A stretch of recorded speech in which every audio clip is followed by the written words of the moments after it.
Bonjour à tous et bienvenue dans le premier épisode de cette série de tutos dédiée au développement de scripts pour After Effects. Je m'appelle Aurélien Delamarre et je suis motion designer. Travaillant principalement avec After Effects, j'ai rapidement éprouvé le besoin et l'envie de développer des petits scripts pour me faire gagner du temps. L'idée de cette série sera donc de vous aider à débuter dans le développement de scripts en vous donnant les bases et en vous aidant à assimiler la logique du développement.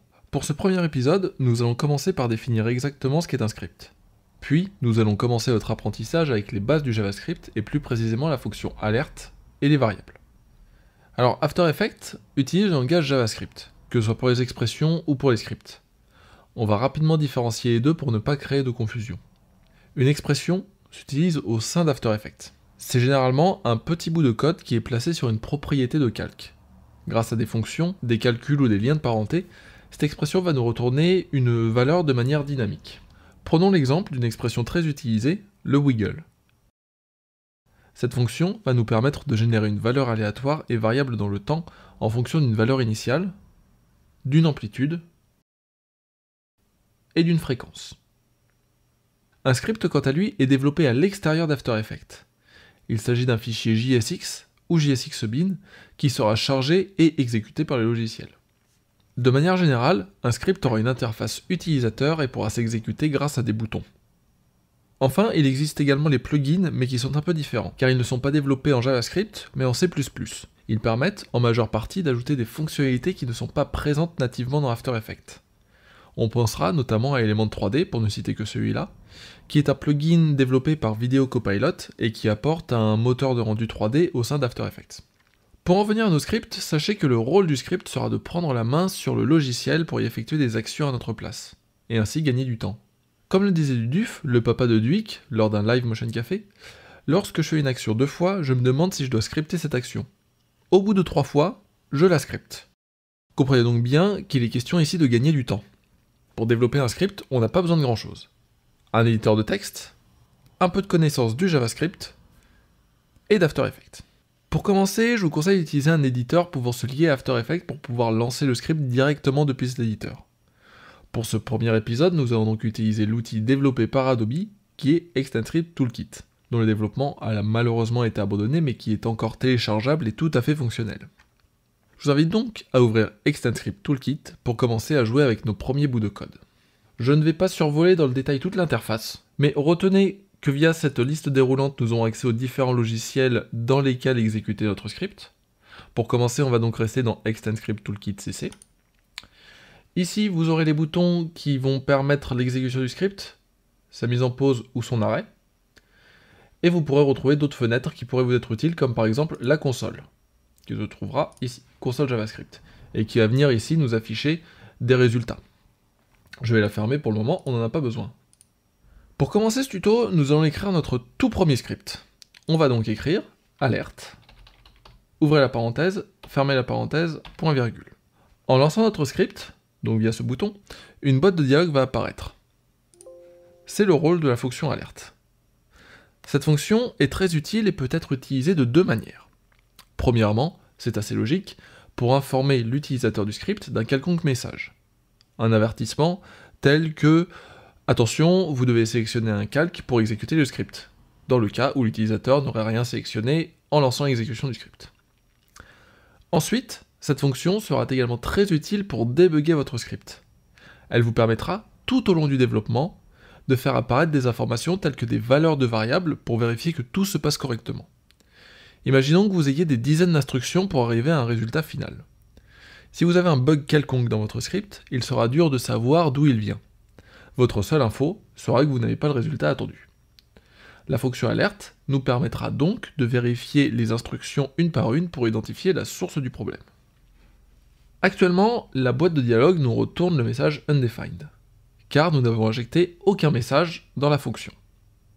Écrivez donc entre parenthèses, apostrophe, mon premier message, apostrophe. Puis on relance l'exécution du script. Comme on peut le voir, notre boîte de dialogue nous affiche maintenant mon premier message. C'est assez simple. Jetons maintenant un coup d'œil à la syntaxe de notre fonction. Alerte, qui se trouve ici, est donc le nom de la fonction. Qui dit fonction, dit parenthèse. On ouvre donc la parenthèse.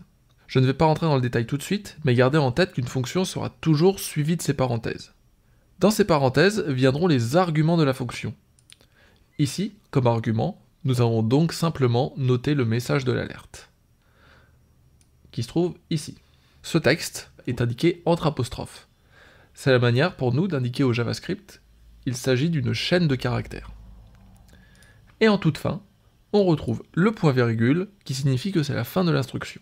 Retenez qu'à chaque fin d'instruction, on place un point-virgule, et qu'après chaque point-virgule, on saute une ligne.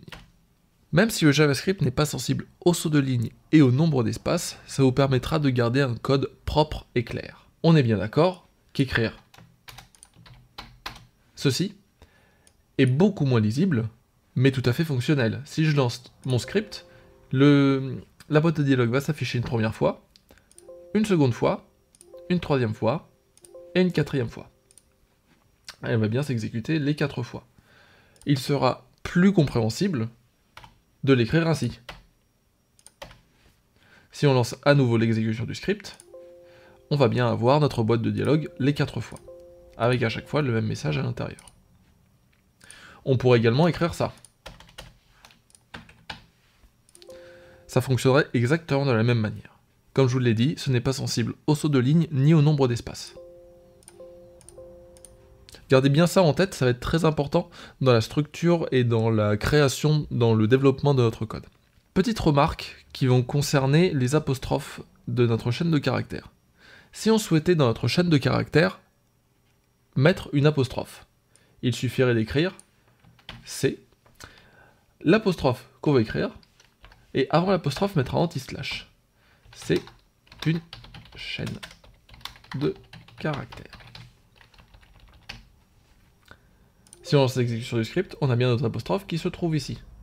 Si nous n'avions pas mis notre anti-slash, JavaScript aurait considéré qu'il s'agissait de la fin de notre chaîne de caractères. Et on voit donc la couleur syntaxique ici qui change. Et notre chaîne de caractères ne serait que le C ici. Alors, il faut bien faire attention à ça. Pensez donc qu'à chaque fois que vous voulez mettre une apostrophe, vous utilisez anti-slash apostrophe. On n'utilisera pas obligatoirement les apostrophes pour une chaîne de caractères, il est également possible d'utiliser les guillemets. Entre ces deux guillemets, on peut donc écrire ceci est un script. Ça fonctionnera exactement de la même manière. Là, ce sera vraiment en fonction de vos préférences. Si, entre guillemets, vous voulez utiliser à nouveau des guillemets, il suffira de faire comme pour l'apostrophe, à savoir anti-slash guillemets. Et ainsi, notre chaîne de caractères comprendra bien un guillemet dans la chaîne de caractères. Avec notre unique ligne de code, il est assez simple de se rappeler ce qu'il se passe. Mais prenez l'habitude de commenter vos scripts. Vous pourrez ainsi identifier plus facilement certains morceaux de votre code, ou permettre à un autre développeur de le comprendre s'il doit intervenir dessus. Pour écrire un code, on va taper /. Tout ce qui sera écrit sur cette ligne après les // sera considéré comme un commentaire. Un commentaire. La ligne d'après redeviendra du code normal. J'écris alerte. On voit bien que ici, notre alerte n'est pas en vert. Si vous souhaitez écrire un commentaire sur plusieurs lignes, vous pouvez utiliser /*. On voit bien qu'ici, du coup, tout le reste de notre code est passé en vert. À la fin, on va mettre astérisque /, et à nouveau, on retrouve notre code qui est fonctionnel. Il sera donc possible de désactiver temporairement un bout de code pour pouvoir se concentrer sur la suite. Ça peut être très pratique. Nous allons maintenant nous attaquer aux variables. Les variables sont en quelque sorte un espace de stockage, dans lesquels nous pourrons stocker une valeur, une chaîne de caractères, un état, un tableau, etc. Pour utiliser une variable, il faut commencer par la déclarer. La déclarer revient à la créer. Et pour mettre en pratique ce qu'on a vu précédemment, on va commenter ce qu'on fait. Déclaration d'une variable. Pour déclarer notre variable, on va utiliser le mot-clé JavaScript var.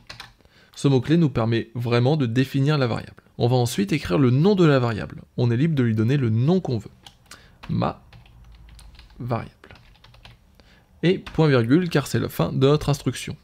Comme je l'ai dit, var est donc le mot-clé JavaScript permettant de déclarer la variable. Il est possible, en tout cas ça fonctionnerait, de déclarer une variable sans utiliser le mot-clé var.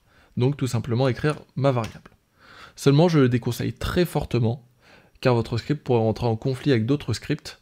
Ce n'est pas propre, et ça pourrait engendrer d'immenses problèmes sur la suite du développement du script. On y reviendra plus tard quand on aura compris plusieurs notions, mais retenez vraiment, c'est très important de travailler très proprement et de déclarer le mot-clé var pour chacune de vos déclarations de variables. Donc ici var, ma variable. Ma variable ici est le nom que j'assigne à ma variable. Le JavaScript est sensible à la casse, il faut donc faire très attention aux majuscules. Pour plus de clarté dans nos scripts, je vous conseille fortement d'utiliser ce qu'on appelle le lower camel case. C'est une convention très utilisée en programmation. Elle concerne les variables de plusieurs mots. La première lettre de chaque nouveau mot est en majuscule, sauf pour le premier mot. On est bien d'accord que cette variable est beaucoup moins lisible que celle-ci. Pour nommer notre variable, on peut utiliser tous les caractères allant de A minuscule à Z minuscule, de A majuscule à Z majuscule, de 0 à 9, l'underscore et le $. Une fois défini, on va pouvoir venir stocker ce que bon nous semble dans notre variable. Ainsi, on pourrait écrire par exemple ma variable égale 2. Ainsi, ma variable stockerait la valeur 2. Si on utilise à nouveau notre fonction alerte, et qu'on vient chercher ma variable, donc en message de notre alerte, on va voir apparaître le chiffre 2. Comprenez que les variables en JavaScript contiennent des objets. Ces objets peuvent être de différentes natures. Il peut y avoir des objets de type number, qui sont en fait des objets de type numérique, qui vont contenir 4, 3,5, 9 au carré, etc. Tout ce qui sera numérique.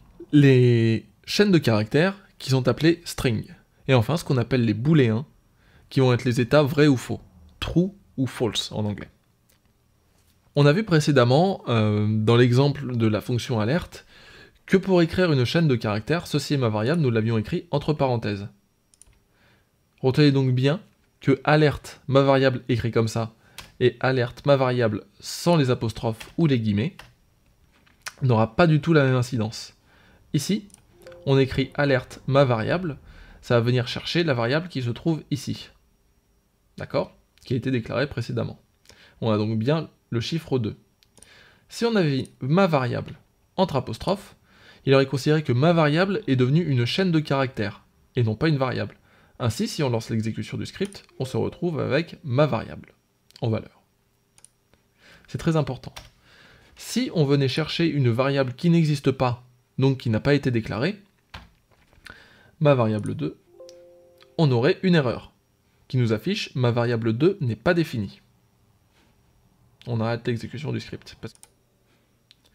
Si on avait déclaré une variable, donc ma variable 2, sans lui avoir injecté de valeur, donc ma variable 2 n'a aucune valeur en elle.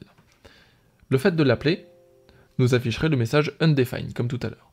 Tout simplement que ma variable 2 n'a pas d'objet défini en elle. Elle n'a pas de valeur.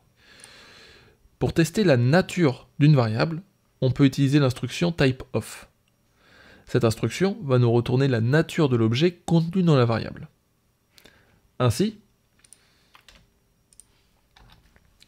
typeof ma variable va nous afficher dans l'alerte le type de ma variable. Ma variable ici vaut 2, il s'agit donc d'un number. Si on lance l'exécution du script, ça nous retourne bien la valeur number. Sachez qu'une variable est dynamique. On peut y changer la nature de l'objet pendant l'exécution du script. Ainsi, ma variable ici vaut 2. Je vais retirer celle-ci car on n'en a pas besoin. On déclare ici ma variable, var ma variable. Ma variable vaut 2. On affiche le typeof de ma variable et en dessous, on va afficher la valeur de ma variable. Ensuite, on va venir affecter une seconde valeur à notre variable, var égale texte. Il faut bien mettre le texte entre apostrophes ou entre guillemets pour définir que c'est une chaîne de caractères. Ensuite, on va à nouveau afficher le typeof ainsi que le contenu de ma variable. La première exécution du script, qui correspond ici à notre alerte, va afficher number, car c'est le typeof de ma variable. Ok, on affiche ensuite la seconde boîte de dialogue qui est le contenu de ma variable. Donc ici, 2. Ensuite, le second typeof de ma variable, qui est ici, la variable est passée en mode texte. Il affiche donc un string, qui est une chaîne de caractères. Enfin, si on affiche son contenu, texte. Ça marche correctement. Faites très attention aux chaînes de caractères, car celles-ci peuvent contenir des nombres. Et oui, 2 écrit ainsi est bien un nombre. Si on relance l'exécution de notre script, on a donc number pour la première boîte de dialogue, 2 pour la seconde. Ici, en revanche, on aurait string, car il s'agit d'une chaîne de caractères, pourtant la valeur serait bien 2. Gardez bien ça en tête, car vous pourriez être surpris de voir votre script ne pas fonctionner à cause de ça. Si une de vos fonctions s'attend à recevoir une valeur numérique, il ne comprendra pas l'information du 2 en tant que chaîne de caractères. Il sera néanmoins possible de convertir le nombre d'une chaîne de caractères en une valeur numérique grâce à des fonctions que nous découvrirons dans un futur épisode. Avant de conclure, je voudrais juste revenir sur l'infobulle qui s'affiche lorsqu'on commence à écrire une instruction. Ici, dans notre cas, il s'agit d'une fonction. Alerte. Hop. Cette infobulle va nous donner des informations très utiles sur la fonction. On voit ici donc, message, title, error icon. Pour aller un petit peu plus loin que cette infobulle, on va utiliser l'outil de visualisation d'Object Model proposé par ExtendScript Toolkit. On va donc aller dans Aide, outil de visualisation d'Object Model, raccourci F1. On va pouvoir venir chercher, dans cet outil, notre fonction, donc alerte. On va chercher. Rechercher dans les résultats, on a donc plusieurs informations en ce qui concerne notre alerte. On voit donc que comme argument, il nous est possible d'injecter le message, sous forme de string, donc de chaîne de caractères. Virgule, le titre, string, virgule, error icon, booléen. On a des informations qui concernent la fonction elle-même. Donc, displays an alert box, qui veut dire affiche une boîte de dialogue. Le message, qui est de nature string, chaîne de caractères, qui sera donc le message à afficher, le texte à afficher. Le titre, qui est optionnel, qui est de nature string, qui sera donc le titre de l'alerte. Comme il est spécifié, sera ignoré sur Mac.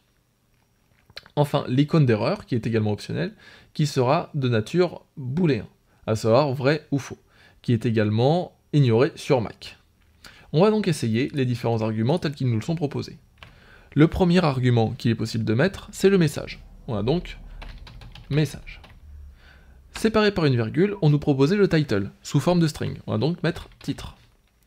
Et séparé par une virgule, on avait on avait l'icône d'erreur. On va donc écrire false, pour le moment.